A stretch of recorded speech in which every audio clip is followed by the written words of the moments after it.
Good morning, everyone. Welcome to the March ECAP Coach webinar. We're glad you're here today with us. We have we're looking forward today to taking a deeper dive into coaching with you. And before we get started, I just want to remind everyone to please make sure you have yourself muted. If you're using your computer microphone and speakers, be sure to mute your microphone. We want to be able to hear everyone presenting during the webinar today. And want to let everyone know who may be new on the line today.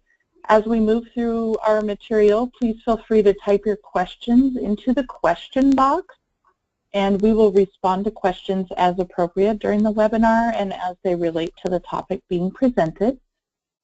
We will also have time at the end for any additional questions. And if for some reason we are unable to answer your question during the webinar today, we will follow up with you individually at a later date. So we'll start with introductions. My name is Kelly DeBoer, and I'm a pre-K specialist with the Department of Early Learning. And on the line with me today, we have Karen Gans. Karen, did you want to say hi? Yep. Hi, everybody. It's Karen. And we're also grateful to have Soleil Boyd from the University of Washington Child Care Quality and Early Learning on the line with us today. Hi, everyone. Thanks for having me.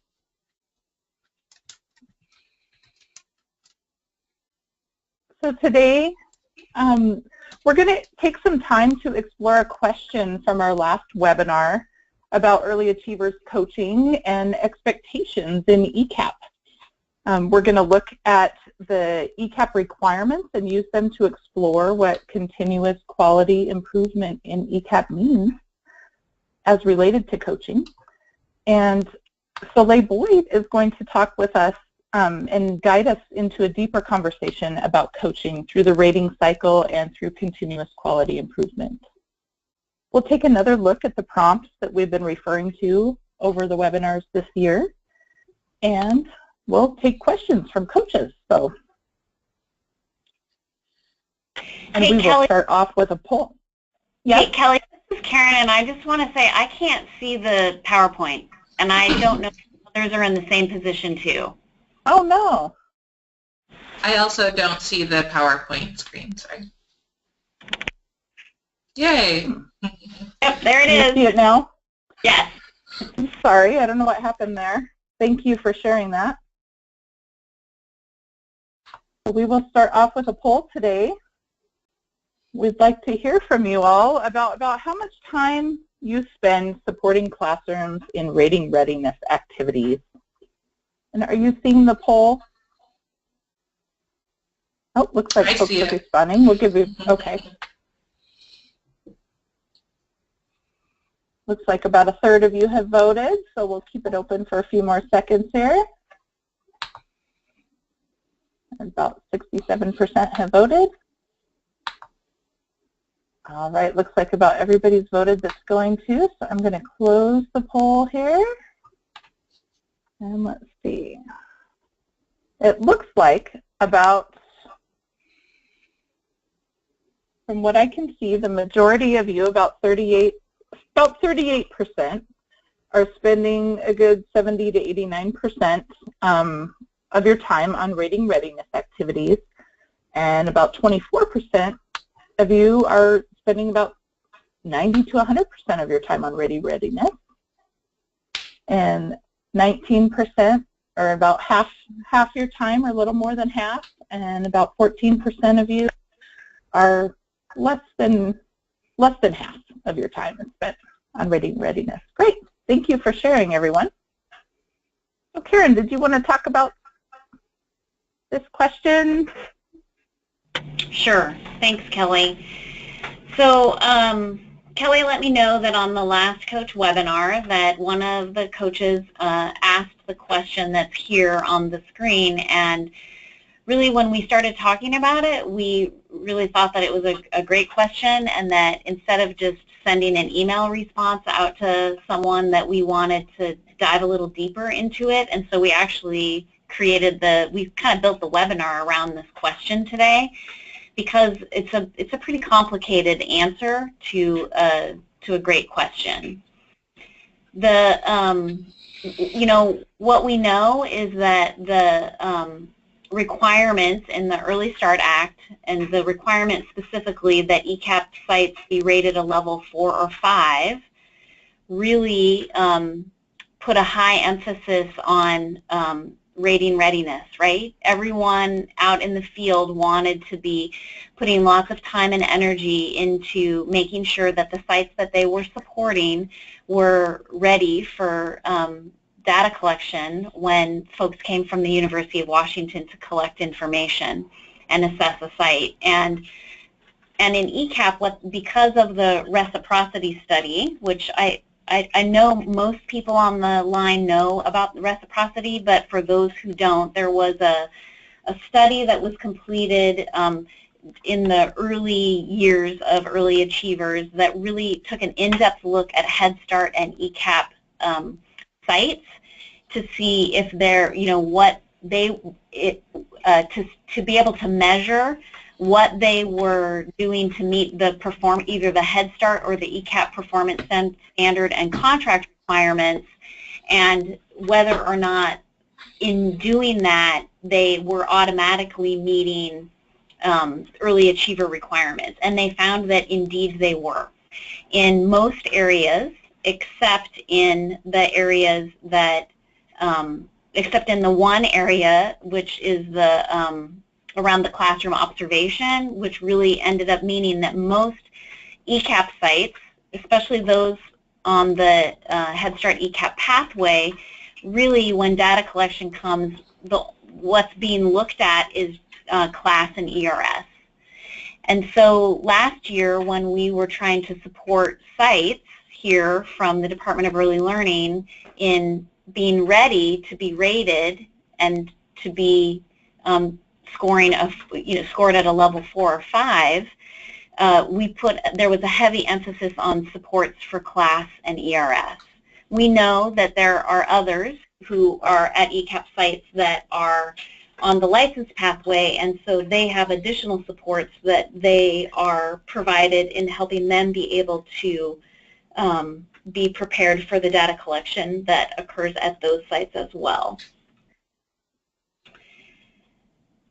So we know that many of the ECAP sites have now been rated, and we also know that there are supports online on our website at the Department of Early Learning around rating readiness. There are supports on the SQL website around rating readiness. There's also coach consultation that you can access through SQL as well. And then there are also supports online through Child Care Aware. And in an effort to not duplicate, we decided that what we would do is we would take a step back and we would support coaches this year in the other pieces and parts of early achievers that go beyond ERS and class, and really work and support all of you in your work in identifying goals and the supports that, the sort of the comprehensive supports that you provide to classroom staff.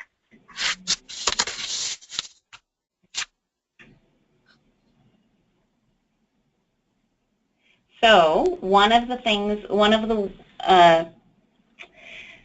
ways, like as we're thinking about how we support you, is to reflect on the performance standard A1. So with this performance standard, the contractor is required to have a continuous improvement system which ensures compliance with ECAP performance standards. And it has to include the items that are listed here on the screen. Really what this standard means is that the contractor, and ultimately then for Dell, that means the ECAP director, is responsible for making sure that there is a continuous improvement system in place that ensures, so that when we come out and complete a monitoring visit, that they can confidently say that they believe that their staff are meeting the contract requirements for ECAP. As coaches, you are you're a key player in this, and we will take a peek at that in just a moment after Kelly completes a poll with you. All right, so we have another poll question. We have lots of polls today. We have a true or false. So a site rated level 5 in early achievers does not need a plan for continuous quality improvement. True or false? Looks like a majority have voted here. All right, I'm going to close the poll and share the results here. So it looks like about 97% of you said false, which that is correct. Early achievers is about continuous quality improvement. And so even those sites that rate at a level 5 in early achievers, they have areas they can work on too. So a level 5 is not the end of the road for folks. It is a continuous process. And so even at a level 5, there's always something that can be improved. And this is Karen. I'll just add that for ECAP sites, that you have the requirement around continuous quality improvement within the early achievers system. That's the goal of early achievers. That system, that structure has been created so that there will be continuous quality improvement occurring. And then it's emphasized even further with ECAP with the A1 standard that we just took a peek at a minute ago. Great, thank you, Karen. Mm-hmm. So here are the contract requirements, some of the contract requirements. We didn't list all of them, but some of the ones that we thought were applicable to this conversation today around coaching with ECAP. And so this is in the contract. It says that really what coaches are supposed to be doing is they're supposed to, well, a contractor has to provide or have access to a practice-based coach trained on the Early Achievers Coach Framework. So then, of course, it's a requirement that everyone who provides coaching in Washington attends the Early Achievers Coach Framework. And then in ECAP, your role as a coach is that you're supposed to support rating readiness and ongoing continuous quality improvement. So that piece of ongoing continuous quality improvement, that loops back to the goal of the Early Achievers system and to the A1 standard in the performance standards. You're also supposed to assist and support the contract in identifying goals and making quality improvement plans to achieve goals, and assist the contractor in completing remedial activities with the identified timeline when applicable. So I think that when you have a heavy focus as a coach on ERS in class, or whatever you're focused on for data collection and rating readiness, you're gonna a lot of your time, and the poll shows that we had that a whole lot of your time really is focused on rating readiness at those sites, which is exactly what we want you to be doing to help sites feel successful and ready for data collection. And then there's this other piece around continuous quality improvement that really is happening at the same time that rating readiness supports are happening. And then if you've been rated and remedial activities are needed, the supports that you're providing with remedial activities as well.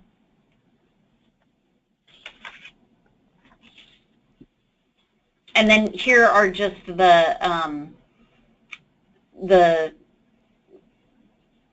TA and training requirements that are part of what you participate in, so that we hope that you're feeling ready and prepared to support the sites that you're working with.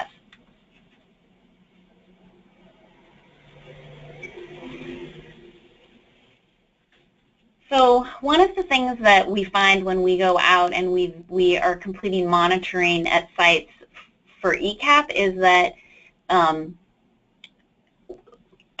is that we are able to see all of the different ways that ECAP is implemented around the state. And we thought that it might be helpful to just share a couple of examples of ways that some contractors have structured supports to classroom staff. So this first one, this graphic represents the type of structure that you would see in some of the largest ECAP contractors that we have around the state.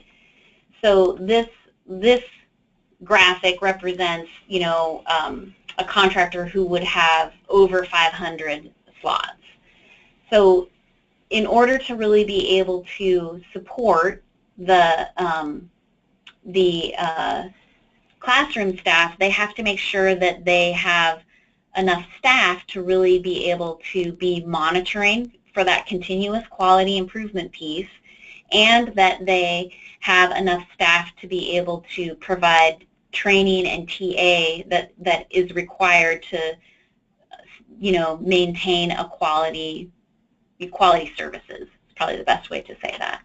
So in this model, you see that there's an ECAP director. So the person at the top isn't a site director, but they're an ECAP director. And then they have some manager or coordinator staff. So some contractors choose to have those roles be called managers, and some contractors call those roles coordinators.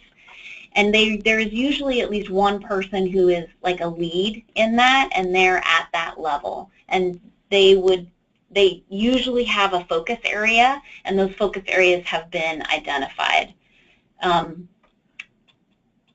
There's a health coordinator that's shown, and somebody who would have an education focus, a family support focus, and then there's this disabilities one that's separate, but that one really could be combined sometimes with education as well.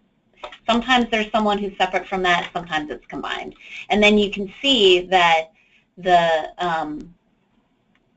then there are other layers of supports. It really depends on the size of the contractor and whether or not they have this many levels. It could be that they have one education manager and then they have coaches that work directly with that ed coordination piece.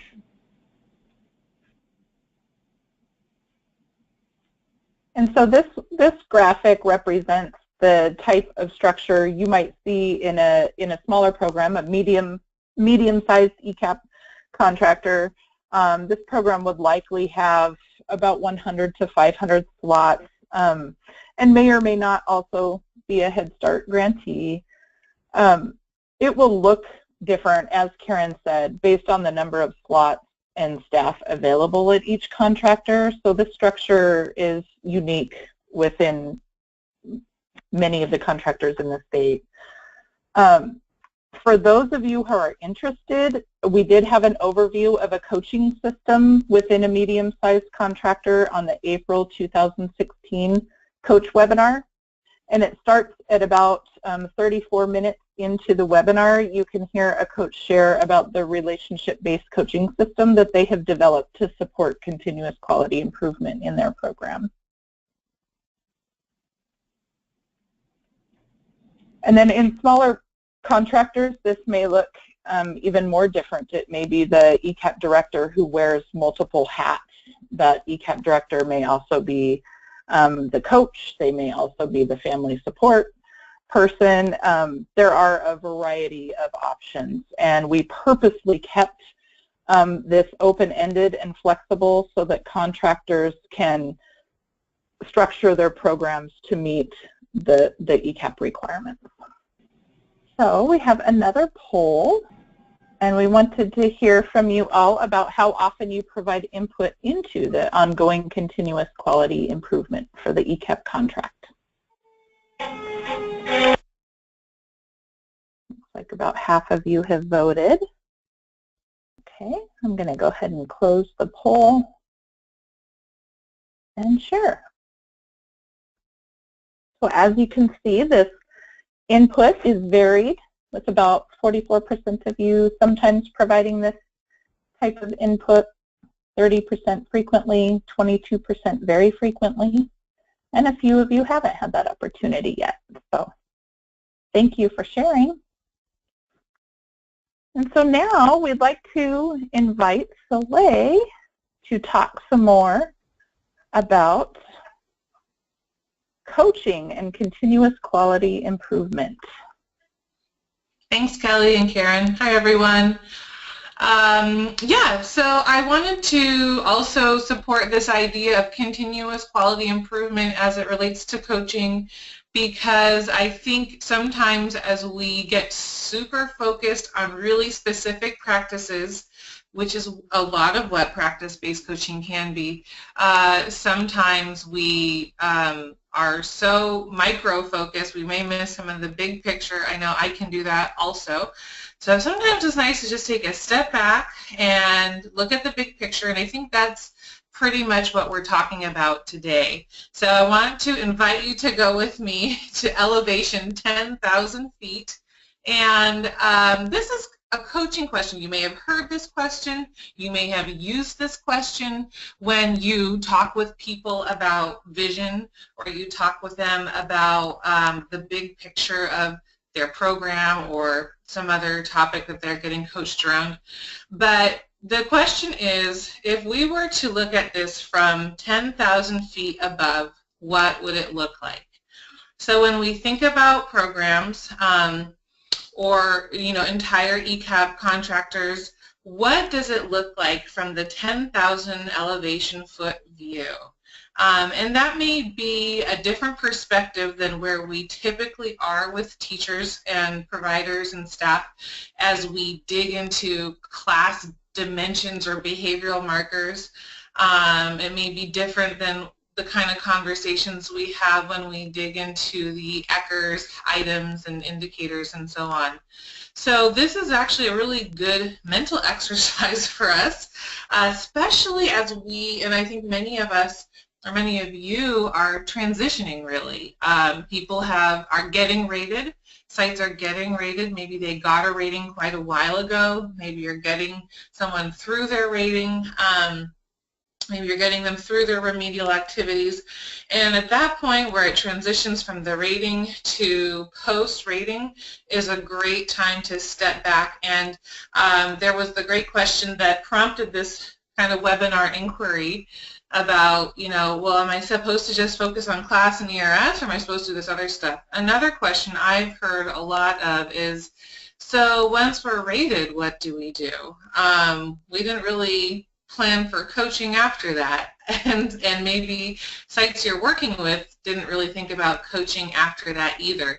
So this is an important perspective to focus on for a little while with directors, with decision makers, and with teachers and other staff to get them ready for the long-term commitment to what we've been talking about, continuous quality improvement. So I would invite you to just take a moment and look at your work from the 10,000 foot view. What do you see from way up high? You don't need to type it in. You could in the chat if you want. But just take a moment. And I want to, while you're brainstorming and kind of envisioning that, I'm going to talk a little bit about what is continuous quality improvement. I think it sounds like a great idea, and sometimes we're not totally sure what all it means. And so I was looking for some good definitions, and actually I found a nice one from the state of Louisiana's DCFS website, and I can send the link if you want to look at it. And really, what is continuous quality improvement? It's a management system that looks at processes and outcomes. So I know in coaching, especially for rating readiness, we're very focused on outcomes. But continuous quality improvement is about processes. It also includes culture change. It's about what we do on a day-to-day basis and our values and philosophies. It's client-centered. So it's really centered around the needs of whoever we're coaching, whether it be the teacher, director, some person in between that framework. It gives us, or we should use tools to quantify what we do. We have quite a few of those in early achievers, ERS and class, but when it gets to other goals, it's important to quantify that as well. thinking about ongoing professional development for staff. How do we quantify that? And so on.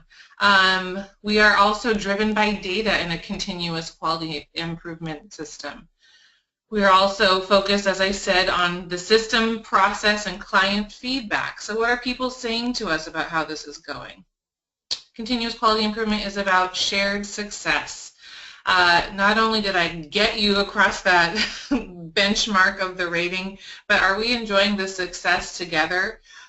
Whether it be the, reaching a level 4 or level 5 or level 3 or other smaller successes along the way.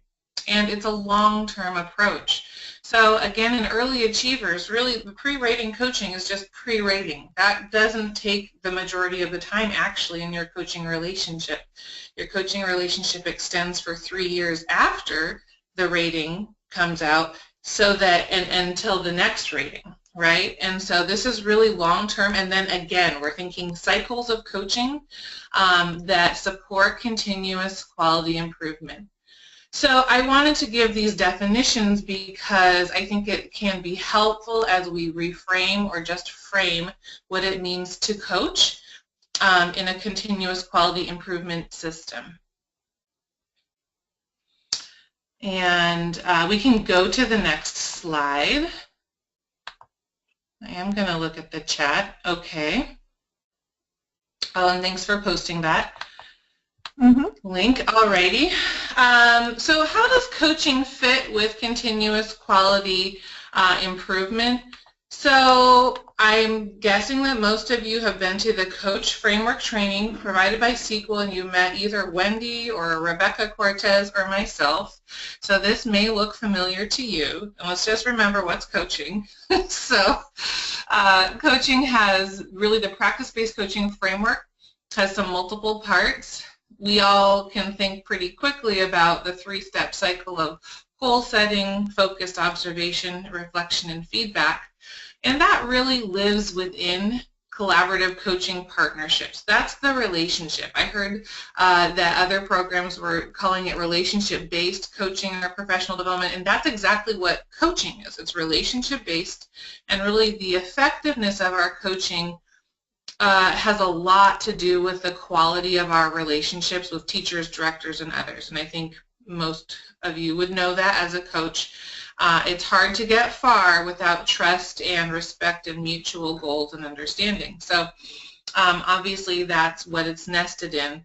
And then embedded in the collaborative coaching partnership are behaviors and practices and skills related to being culturally responsive, supporting resilience for yourself and teachers and directors and ed managers and whoever you're in contact with, and then modeling parallel process. So being with others as you would want them to be with others. So I just wanted to review that, and just so we can have it fresh in our mind. And again, of course, the goal is supporting high-quality programs, or we could say supporting continuous quality improvement for high-quality programs. And what I want to clarify that coaching is really not about passing a test. While coaching is a tool to get to a successful rating, that is not the ultimate goal of a coaching relationship. If you've ever had coaching, professional coaching, you know it's actually about your ongoing growth. So you may meet with a coach once a month or every so often for yourself, or maybe somebody like that, and it doesn't stop once you've reached a particular goal necessarily. It continues because it's about your personal and professional growth. So a similar idea applies here. And however, I also want to acknowledge that probably when you came to the Early Achievers Coach Framework training with us, we spent a lot of time talking about the class or the ERS. And so I do acknowledge that there are some important milestones, right?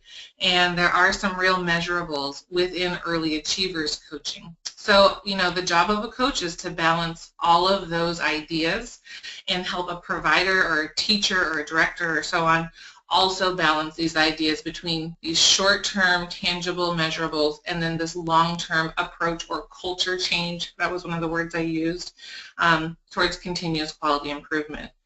So coaches, we can improve or inform this through our facilitation of conversations. We can inform continuous quality improvement through inspiring goals and action plans using data, again, our collaborative partnerships, and our knowledge of key practices, right? So coaches, you do have really important knowledge in key areas, and it's important to share that. But again, with the goal of continuous improvement. I think another way we can facilitate program movement towards continuous quality improvement is really coming up for air every now and then, kind of like with the 10,000-foot question. We get really in the specifics, or the weeds, you could say, and sometimes it's good to just come up for air. So I just wanted to kind of ground us back in what is coaching. It's a cycle, and it's continuous. These are the components.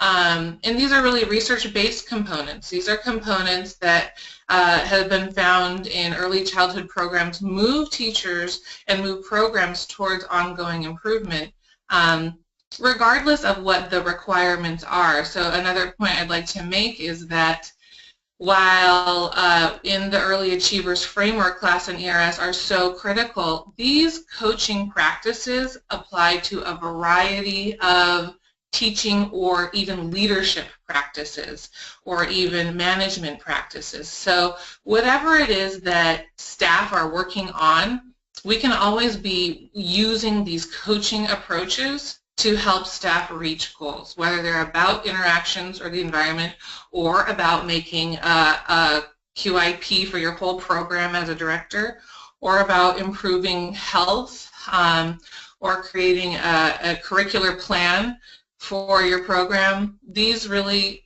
goal setting, observation, and feedback within the context of good relationships should be coaching practices that help people move towards goals in a variety of areas.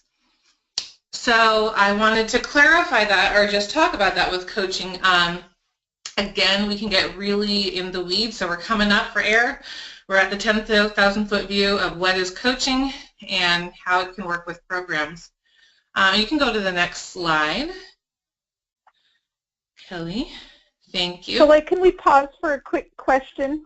Yeah. Since you're talking about the coach framework training, Molly is asking, would it be beneficial for a coach to attend the coach framework training a second time now that they've had a couple years of coaching under their belt? Yeah, and a number of people do that. I think you would just want to indicate if you've attended before when you register. But yeah, people do that actually quite frequently, and so not everyone, but it can be a nice refresher. And I would also encourage you to participate in SQL Coach webinars if you are able to, in addition to this one, because we frequently touch back on Coach Basics there too. Okay. And I also wanted to check in with Elizabeth Snyder and see, are you better understanding what the question about continuous quality improvement is now? She had.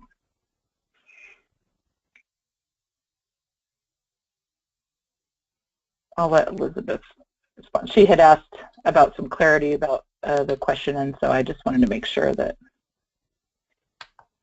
that was clear. So go ahead. Go ahead, Soleil. Okay. Thank you. You know what, I'm not able to see the chat, so do just chime in with those, Kelly, whenever they pop up. Okay. I recognize I'm going on and on, so you just interrupt me whenever necessary. Okay, thanks, Soleil. Oops, I lost my screen here. Alrighty.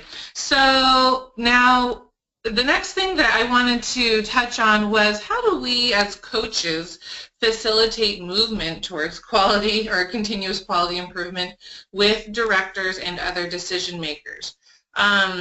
And so that could be anyone on that chart, those charts we saw earlier, and I'm sure you're aware of who those people are in your programs.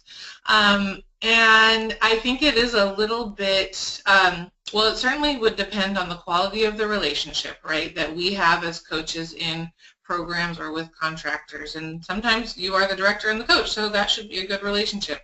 But in other cases, you have more people that you're working with. And I just want to acknowledge that sometimes as a coach, and I'll say that I as a coach often felt like I have so many good ideas, and why isn't anyone listening to me? And so the key is not that we can control everything as a coach, but that we can influence and facilitate really good discussions if we have good relationships and if we have some tools to help us do that. So I want to clarify that for us as coaches, or for you as coaches.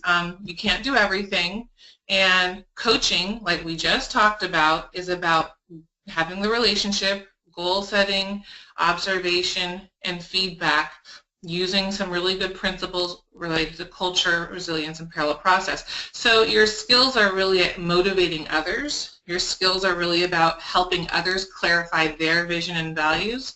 Your skills are really about observing and noticing when they do what they said they would do. And your skills are really about giving feedback on how did it go and helping them reflect on that. Those are coaching skills and practices.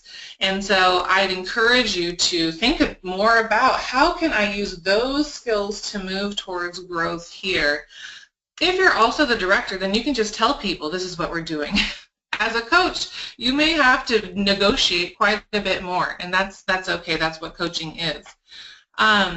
And so what I think is really important for you and for us to do as coaches is to have conversations with directors and decision makers in which you're supporting the director's development of their quality improvement system. So, and again, I'm not sure how much time is spent on this, but it looked from the poll quite a bit of time is spent on rating readiness, and I'm guessing rating readiness means working directly with teachers around specific ECHRs or class outcomes. So, and that is coaching, absolutely, with that process. However, also what coaching is working with directors or other decision makers to create and implement their quality improvement system overall. You don't create the system, you're actually part of it, right? So they may say, I want this, part of my system is I want you to be coaching really specifically on these topics, or I'd like you to bring some information about this. But your job as a coach with a director or decision maker can be to inform and influence their development of the quality improvement system, which they are required to have. And you can influence it, really, we want, first of all, and I think everyone usually feels good about this, using data. So what is the data that this director or these other decision makers have to inform their development of a quality improvement system? It could be their ratings data, it could be their ECHRs or class data, it could be their teaching strategies goal data and child outcomes data, it could be other pieces that are important in ECAP program standards. And so it's really working with the decision maker to pull these pieces together and do some data review because that is going to help inform their plan, of course. And then it's using the relationship, as we discussed, and goal-setting strategies, and maybe asking some important questions. Because, again, with bringing together early achievers and ECAP performance standards and program requirements sometimes can feel like, are these even talking to each other? How do we not do twice as much work? So it's about having a discussion with the director decision maker to bring pieces together. And the question might be, how is what we're doing helping us improve quality, meet the standards, the early achiever standards, and meet ECAP program requirements? So kind of a brainstorm about, is what we're doing touching on multiple areas that we need to address? If it is, how? Let's really be clear about that and feel good about it. If it's not, what could we do to make it so that our efforts really touch on multiple goals for early achievers and for ECAP program requirements? Or we could say, how could we align efforts more efficiently to meet these goals? Or we could say, where is there crossover between goals? So we have our early achievers goals, we have ECAP program requirement goals. Where's crossover so that we can create some alignment and hopefully reduce double work? So that is the kind of discussion you may have with a director or a decision maker as a coach. that could help influence that. And again, maybe involve yourself more. You did the poll that indicated that many of you are involved in those decisions and discussions, some of you not so much. And so this could just help to increase that for all of you who want to increase that. And I can go to the next we do have a couple of questions that are related to this. So Amy is asking, she's sharing actually that a question that comes up a lot for them is how much information does the coach share with the director about the progress being made or not made? And I think you touched on that a bit about looking at the data together and looking for those pieces that cross over and align together. But is there anything else around that about like how much information should the coach be sharing and any particulars? Yeah, and I think that maybe behind that question is a concern if a teacher's not making progress and you don't want to get them in trouble or something like that. That I could be off, but that has come up for others before. So I would actually go back to the coaching and agreement. So when if you haven't created one with a teacher or anyone in particular before, now would be a good time, and we have some resources I can send for that. But there should be an understanding that between coach and teacher that, you know, what happens in coaching is between the two of us. However, this is professional. It's in the context of early achievers coaching. So yeah, I may share your data with others, you know, regarding goals or action plans completed, because that's data. It's not personal data. It's work-related data. So you may just want to clarify with staff the agreements around information in their classroom, just so that they're on the same page with you, everyone's on the same page. But then, I mean, I would say that, and Karen or Kelly jump in here, for a director, they would also want to know, you know, regarding a particular classroom or a particular progress towards a goal, how is it going? And I think as a coach, your job is not just to share data, it is to interpret data where you have the ability. So yes, maybe particular progress hasn't been made or hasn't been made at the rate that you expected. You can interpret that though and say, you know, I think that one of the challenges in this classroom is that the assistant is different every day. And it's a little bit hard for this team to implement these new practices when there's the staff change. So, you know, help interpret the data as well, not just give it, especially in a way that would make sure we're supporting success for teachers who are probably trying really hard and may struggle. You know, they may have a hard time. And it could be that they need some more support individually. It could be that they need some more management support. So that could be interpretation that you share with the director. I don't know if that answers the question, but also just big data wise, I mean, I would think that a director would know what the ratings are at a given program, or if there are any pre-rating observations, they certainly would be knowing or could know and should know about that. As well as the child data. So I would probably start with those kind of pieces, honestly. Those are bigger picture. That's, you know, the director spends a lot of time on that big picture stuff. So that may be data I begin with. But if they want more teacher-specific data, I think I'd be careful to make sure the teacher knows that and also make sure I'm interpreting it in a way that supports teacher actions. Thank you, Soleil. Kelly, this is Karen, and I just wanted to add a couple other thoughts to this question, or this answer. And that is just to emphasize the piece around, you know, if you're having questions or doubts about this, that what you would want to do is you would want to make sure that you touch base with the director. If you're an ECAP coach that's you know, part of the team, so you've been hired by the ECAP contractor to, you know, as staff for them, then, you know, this would be a conversation you could potentially have in a staff meeting. If you're a coach who an ECAP contractor or director has contracted with, then this would be a meeting you would set up with them to have a conversation. And that regardless of, you know, which way the conversation happens, it's just really important to have it so that you can be really clear about, your part in the continuous quality improvement. So the information that you can offer, your like Soleil said, your interpretation, your expertise, your overarching thoughts about what's going to be really important to be focusing on are going to be really important things to be sharing with the director, and you're going to want to know what kinds of information they're hoping to be able to receive, and then you want to be able to have that conversation ahead of time so that you don't find yourself in a position where you feel like your relationship with teachers feels compromised.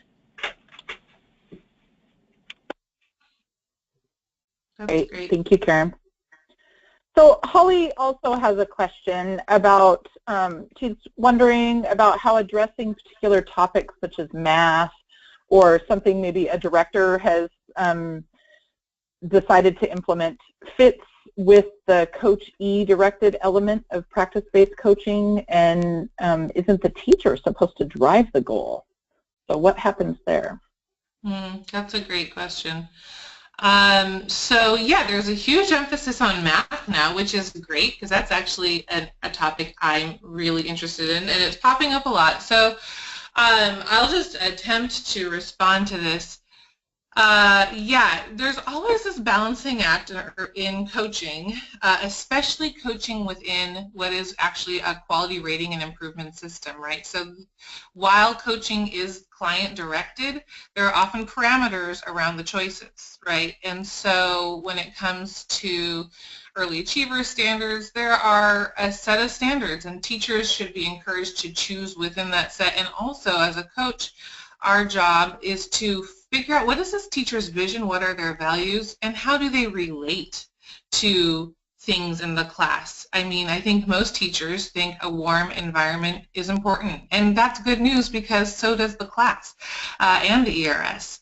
So I think our job as coaches is sometimes to really dig into, understand teachers' vision and values and experiences and help them make connections to some of the standards or goals that are kind of around us within this system. Now with math, I think, again, or other particular topics, it may be bringing in the topic to say, hey, you know what, there's some interesting data in our state that shows that a lot of kids are not getting to kindergarten ready when it comes to their early math skills. So again, it could even be having a data discussion with teachers.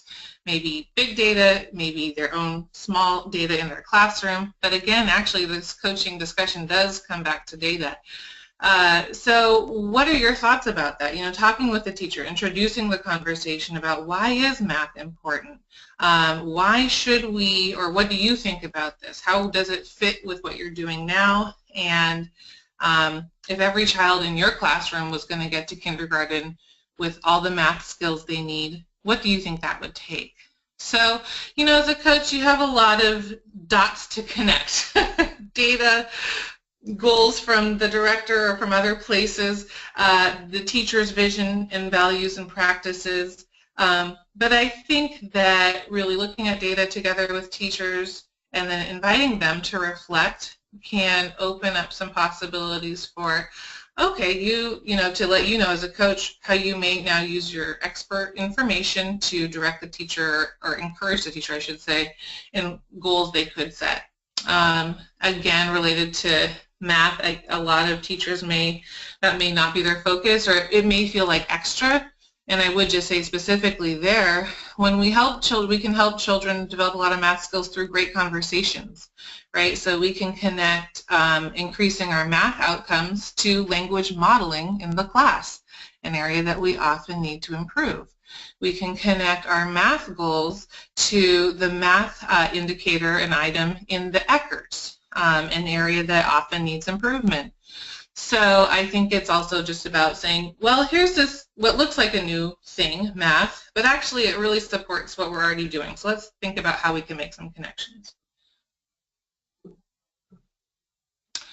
Thank you, Soleil. My 2 cents.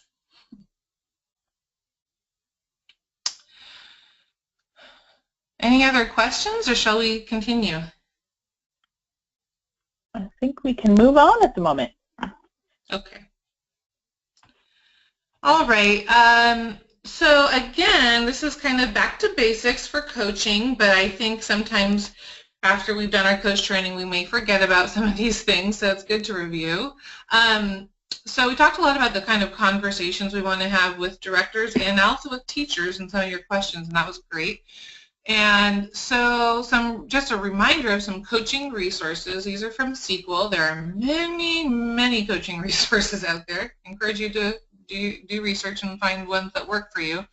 But when it comes to data, so these are some resources to help us through kind of each of those coaching steps. So the first step is the relationship.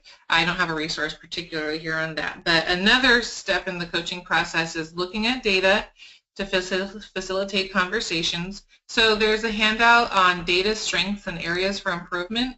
This is a very simple handout. It was designed for teachers. It may be helpful for directors and decision makers, though, when it comes to looking at big pieces of data and distilling out what is the point. What are we going to do next?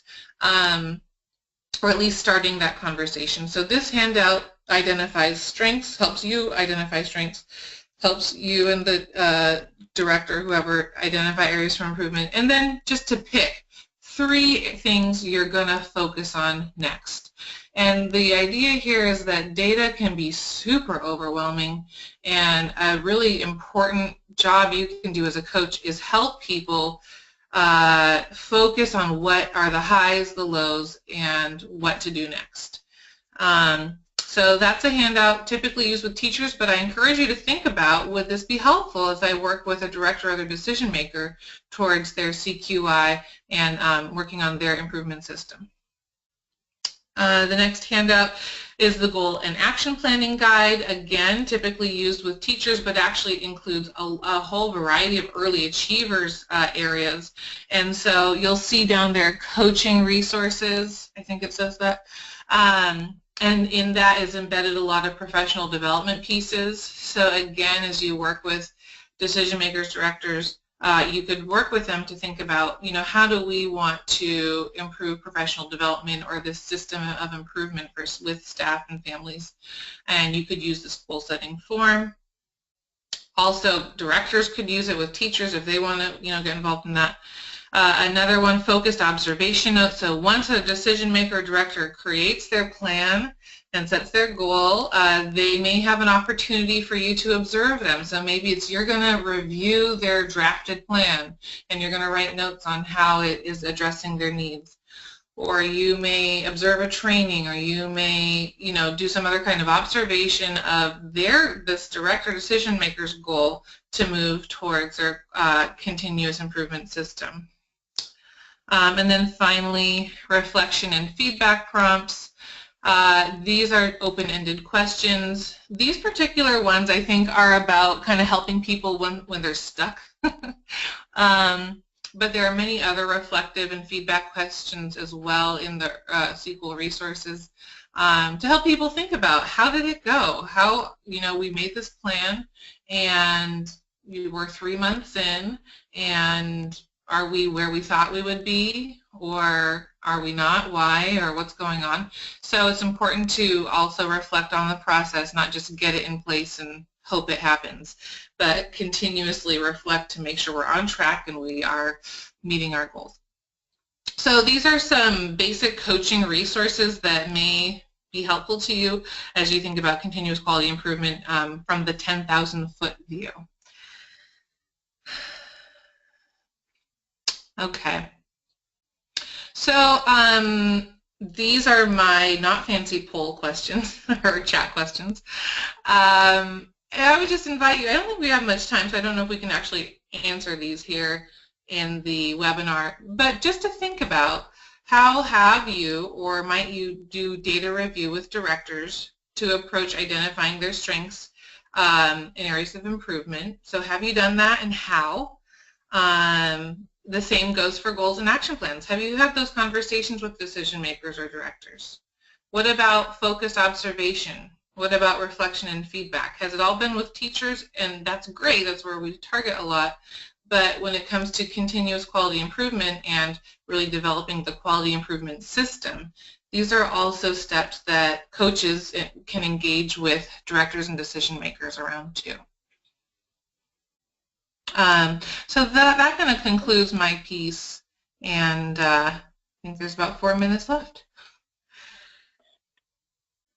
Does anyone have any more questions for Soleil here? I'm going to get our, there we go. I don't see any in the question box at the moment.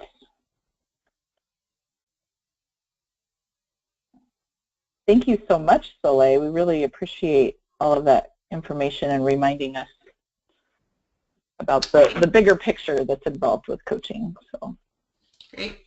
My pleasure. Thank you. We do have another poll here, and it is related to one of the questions that Soleil asked. So just wanting to check in with folks on how often do you assist the contractor in identifying goals? Okay, I'm going to go ahead and close this one out. Looks like most people have voted. So it looks like about more than half of you are assisting with this process on a quarterly basis. Some of you about once a year, a few of you twice a year, some not at all. So great, thank you for sharing. And again, one more question we have is that said, so how often do you assist in making plans to achieve these goals? So not only are you assisting the contractor to identify the goal, but when you do you also assist in making the plans to achieve these goals? Okay, I'm going to go ahead and close it out and share the results here. And it looks like about the same, about 72% are doing this on a quarterly basis. So that's great. So we will move along. Karen, did you want to talk about the ECAP self-assessment? Sure, I'd love to talk about the ECAP self-assessment. So we put this in here just as a reminder that this is a yearly deliverable with ECAP, and that this is really the place where coaches can make sure that they're providing information and input into the continuous quality improvement for the contractor that they're working with. And this just describes basically the summary places. The self-assessment actually looks really different than this. It has a number of questions that the director will complete. And typically what ends up happening with a self-assessment, for those who've never participated, because there are some of you who identified never in the polls, what ends up happening is that as the contractor is they usually set up time to be able to really take a deep look at the entire service area that they're, or the program, to have an in-depth look to be able to make sure that they're meeting each of the performance standards. It's one of the ways that contractors will bring parent voice into assessment of the services that are being provided, and it's a way to be able to take all of the collected data that they're analyzing and then put it into one venue that then allows the program to be able to set goals.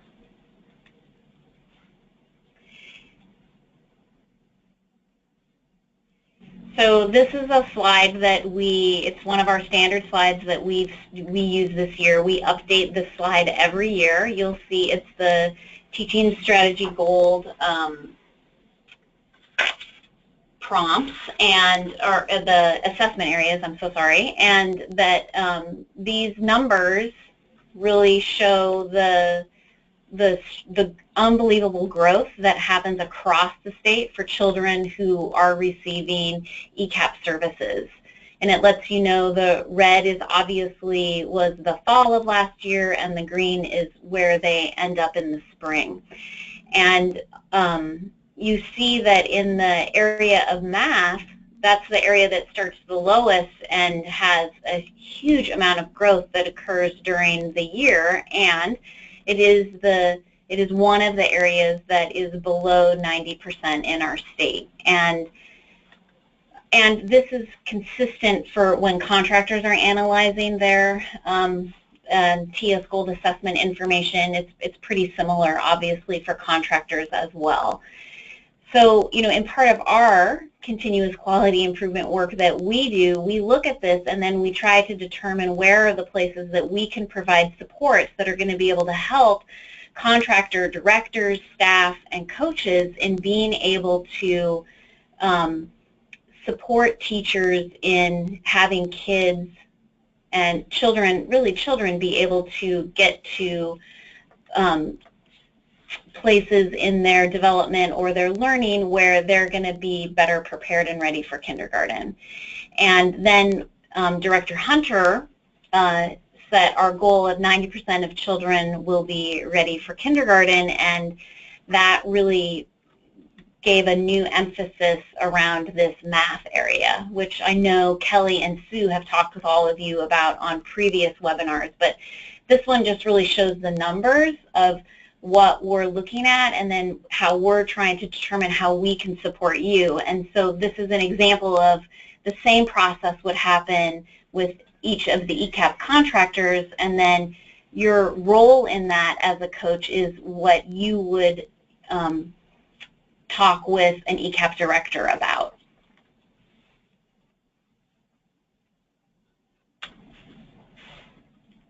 Before I move on to the prompts, Kelly, you can keep the screen up. I just wanted to, or go back, that's fine.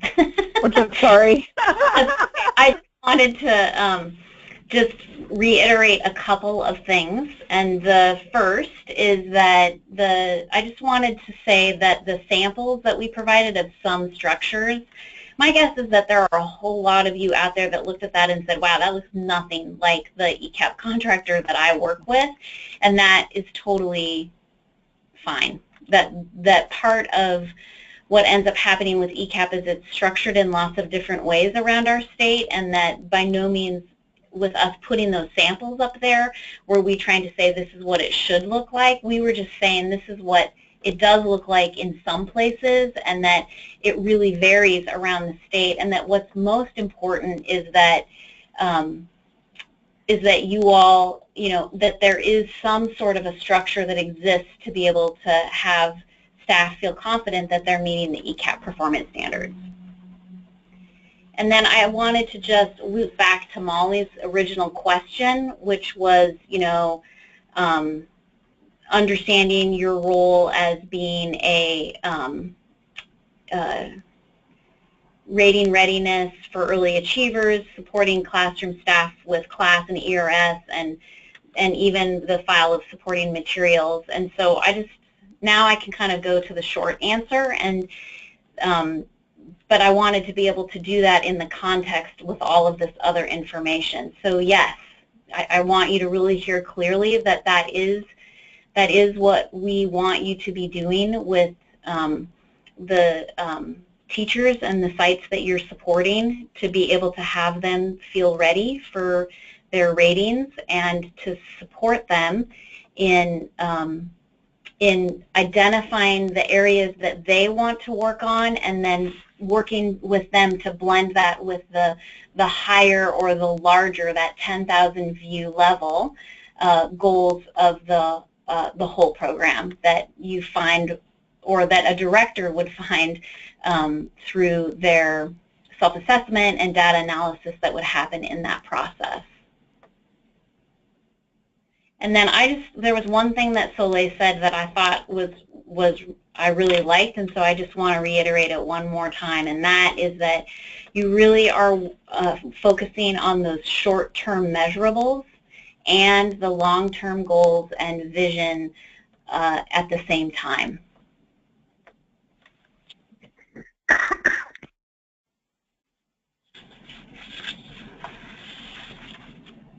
Okay, Kelly, I'm ready for the next slide. Ready? Yep. Okay. So I know that you have all seen this before, that Tracy has talked with you about these prompts, and that these prompts have come from specific numeracy webinars that we are planning on rolling out next year. They're these webinars, as I'm sure Tracy told you, that have been developed through OSPI, and the thing that's great about these prompts is that they really are great prompts for any area that you identify. So if you are coaching and you're working with a site, or you're pulling information together to talk with a director, these, once you've identified the areas of need, then these prompts are really great open-ended questions to be thinking about what kind of a system or response you're going to be able to create through training, through materials, through how you're going to link it back to families. All of those pieces are good questions to use regardless of what the topic is. So you may choose to not or someone else in the ECAP contract that you work with, they may end up being the person who would attend a numeracy webinar, or maybe you and the director decide that's not the area that you would want to focus on, and that's not going to end up being a goal for you, and so there won't be any staff from your ECAP contract or the ECAP contractor you work for going to one of those numeracy trainings next year. You can still use these prompts. You can use these prompts with whatever goal areas that you set, and I just wanted to say we've used them in this focused way, but really feel free to use them and apply them with all different kinds of areas where you're setting goals with sites and teachers, and even with the larger ECAP program. So like I said, next year we are going to be rolling out numeracy training. We're going to be offering numeracy trainings on the east and west side of the state. We're just putting this as a place mark for you. And they're going to be, we're in the process right now of working with OSPI to make sure that these trainings that they've developed have really strong early learning components embedded in them, because it's a training that they created really for preschool through 3rd grade, and so there's some gaps there, and so we're working with them to try and make sure that we can create one that really is just going to be preschool focused. And they're going to be on these 3 topics. And we will then work to support all of you in doing our part to create some learning communities around these numeracy trainings once staff have been trained in them. Karen, can you share who these trainings will be offered for? Will they be for teachers or for coaches or for specific job roles? Yeah, so this is going to be for the person in an ECAP contract who would be somebody who would provide training to staff. So this is not for classroom staff. This is for trainers in an ECAP contract who would attend the training, become a trainer, and then go back and provide the trainings to classroom staff, so that they could begin to think about how they could implement this and potentially change some of their practices or adapt some of their practices. And because ECAP contractors look so different, that could be a number of different roles. It will just depend on who the ECAP director thinks is going to be the best person to attend and then come back and provide this training. This is a great opportunity also of a place to look at partnering with neighboring ECAP contractors, where if you can't send someone, maybe you could partner with them, and then you could, or you could both attend. You could both have a staff who would attend, and then you would work together to train both of your staff. There are all different kinds of options that are available. What's most important to us is that the information gets out, and that that ultimately then classroom staff will have access access to it. We're still in the development stage, so I don't have a lot of specifics at this point. But I'm trying to have specifics, so I'm realizing I just have to say I don't have specifics right now. Great, thank you.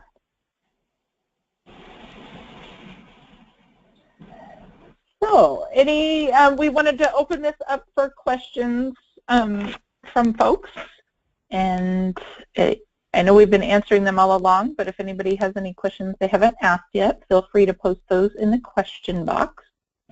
I did want to respond. Heather Floyd had a great question last webinar as well, requesting some space at either a future webinar or the opportunity to have a discussion through Coaching Companion around coaching models that other programs are using and whether or not coaches are generalized in their coaching role or coaching more specialized by content area. And so I wanted to let you know that I am working with UW on getting that set up so that I can invite folks to a conversation through Coaching Companion. So that will likely be an option in the future. So it looks like Holly has a suggestion for larger ECAP programs. It would be great to be able to send more than one person to the train the trainer sessions for math. Yeah, thanks for that question, Holly. We will absolutely be responsive to that, and the number of trainers would be dependent on the size of the ECAP contract. And I know, Karen, I think you mentioned this too earlier in the webinar, but just wanted to remind folks and for any programs that are focusing a lot on rating readiness this year, if you're finding our current webinars not to be that helpful due to the varying focus we've had, please reach out to your pre-K specialist for assistance in identifying resources that we do have available on the DEL website. All of our webinars last year that were focused on the rating readiness aspects are posted on the DEL website, and they are available there. So your pre-K specialist can help you identify which ones you would want to look at. And they can also, the pre-K specialist can also help you locate supporting resources on the Sequel website and on the Child Care Aware website.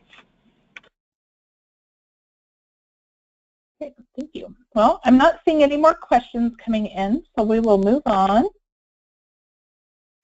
Just wanted to remind folks that the University of Washington now is offering a certificate in early childhood coaching.